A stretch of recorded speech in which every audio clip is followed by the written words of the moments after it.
हिंदू धर्म में बताया गया है कि जो भी मनुष्य पूरी श्रद्धा पूर्वक बुद्ध अष्टमी का व्रत करता है उसे मृत्यु के पश्चात नरक नहीं जाना पड़ता। लोक कथाओं के अनुसार बुद्ध अष्टमी का व्रत करने से मनुष्य के सभी पाप नष्ट हो जाते हैं।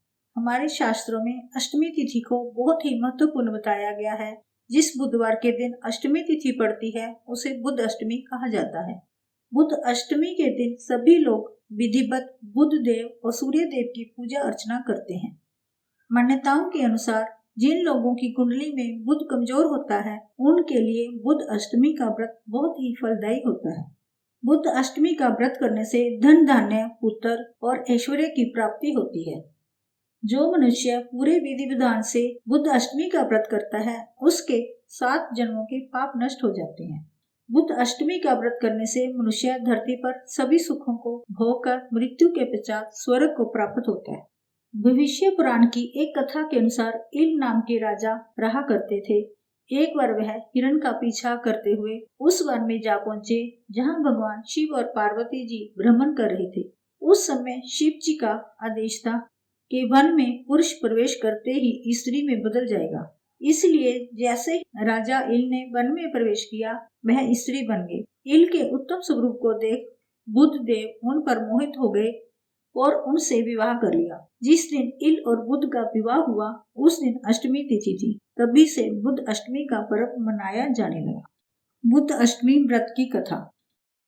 विदेह राजाओं की नगरी मिथिला में निमि नाम के एक राजा थे। वह शत्रुओं द्वारा लड़ाई के मैदान में मार डाले गए। उनकी स्त्री का नाम उर्मिला था। उर्मिला इधर उधर घूमने लगी। तब अपने बालक और कन्या को लेकर वह अवंती देश चली गई और वहां एक ब्राह्मण के घर में कार्य कर अपना निर्वाह करने लगी। वह विपत्ति से पीड़ित थी। गेहूं पीसते समय वह थोड़े से गेहूं चुरा कर रख लेती, उसी से अपने बच्चों का पालन करती।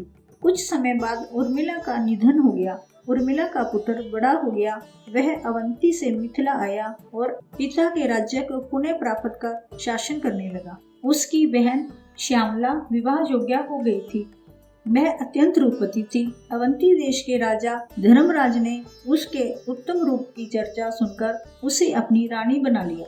एक दिन धर्मराज ने अपनी प्रिया श्यामला से कहा, तुम और सभी कामों को तो करना, परंतु ये 7 स्थानों जिनमें ताले बंद हैं किसी को मत खोलना। श्यामला ने बहुत अच्छा कहकर पति की बात मान ली। उसके मन में हलचल बनी रही। एक दिन जब धर्मराज अपने किसी कार्य में व्यस्त थे तब श्यामला ने एक मकान का ताला खोलकर देखा कि उसकी माता उर्मिला को अति भयानक जमदूत बांधकर तप्त तेल के कड़ाह में बार बार डाल रहे हैं। लज्जित होकर श्यामला ने वह कमरा बंद कर दिया। फिर दूसरा कमरा खोला तो देखा कि वहां भी उसकी माता को जमदूत शिला के ऊपर रखकर पीस रहे हैं और माता चिल्ला रही है। इसी प्रकार तीसरा कमरा खोला, देखा कि जमदूत उसकी माता के मस्तक में किल्ले ठोक रही हैं। इसी तरह चौथे में अति भयानक भक्षण कर रहे हैं। 5वें में लोहे के संदल उसे पीड़ित कर रहे हैं। 6ठे में कोल्लू के बीच ईख के समान पेरी जा रही है। 7वें को खोलकर देखा तो वहां भी उसकी माता को हजारों कृमि भक्षण कर रहे हैं और वह रुधिर आदि से लथपथ हो रही है। यह देख श्यामला ने विचार किया कि मेरी माता ने ऐसा कौन सा पाप किया जिससे वह इस दुर्गति को प्राप्त हुई। यह सोचकर उसने सारा वृत्तांत अपने पति धर्मराज को बताया। धर्मराज बोले, प्रिय, मैंने इसलिए कहा था कि ये 7 ताले कभी न खोलना, नहीं तो तुम्हें बड़ा पश्चाताप होगा। तुम्हारी माता ने संतान के स्नेह में ब्राह्मण के खेत से गेहूं चुराए थे। क्या तुम इस बात को नहीं जानती जो तुम इस बात को मुझसे पूछ रही हो? यह सब उसी कर्म का फल है। ब्राह्मण का धन स्नेह से भी भक्षण करे तो भी 7 कुल अधोगति को प्राप्त होते हैं और चुरा कर खाए तो जब तक सूर्य और चंद्रमा और तारे हैं तब तक नरक से उद्धार नहीं होता। जो गेहूं इसने चुराए थे वे ही कृमि बनकर इसका भक्षण कर रहे हैं।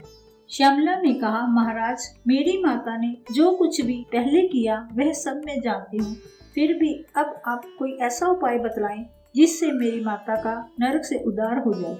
इस पर धर्मराज ने कुछ समय विचार किया और कहने लगे, प्रिय, आज से 7 जन्म पूर्व तुम ब्राह्मणी थी। उस समय तुमने अपनी सखियों के साथ जो बुद्ध अष्टमी का व्रत किया था, यदि उसका फल तुम संकल्प पूर्वक अपनी माता को दे दो तो इस संकट से उसकी मुक्ति हो जाएगी। यह सुनते ही श्यामला ने स्नान कर अपने व्रत का पुण्य फल संकल्प पूर्वक माता के लिए दान कर दिया। व्रत के फल के प्रभाव से उसकी माता भी उसी क्षण दिव्य देह धारण कर विमान में बैठकर अपने पति सहित स्वर्गलोक को चली गई और बुध ग्रह के समीप हो गई।